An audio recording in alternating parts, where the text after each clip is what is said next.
হয়তো আমার এই চিঠিপত্র পড়ে রবে যত্রতত্র, হয়তো ফেলে দেবে দেয়ালের এক কোণে, নয়তো পড়ে রবে ডাস্টবিনে।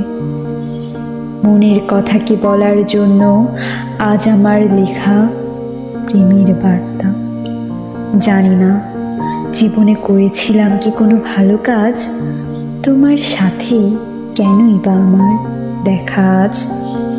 একদম সোজা সাপটা ভাষায় বলি, আমি তোমায় ভালোবাসি। করতে পারবো না কোনো ন্যাকামো, কিন্তু তোমায় সারা জীবন আগলে রাখবো।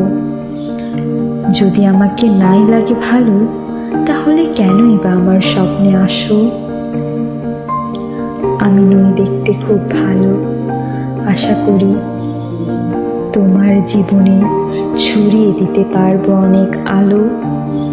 হয়তো কবিতাটি হয়নি তোমার মনের মতো, মেলাতেও পারিনি কোনো ছন্দ, কিন্তু এই কবিতার প্রতিটি অক্ষর আমার অশ্রুকণা আর অনুভূতির স্বাক্ষর।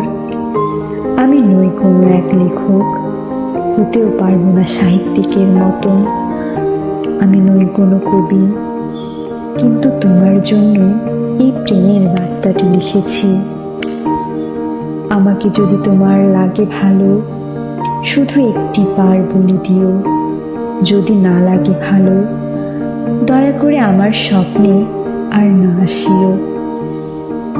যদি জীবনে করে থাকি কোনো খারাপ কাজ, ব্যথা দিয়ে থাকি যদি তোমার মনে, ক্ষমা করে দিও আজ।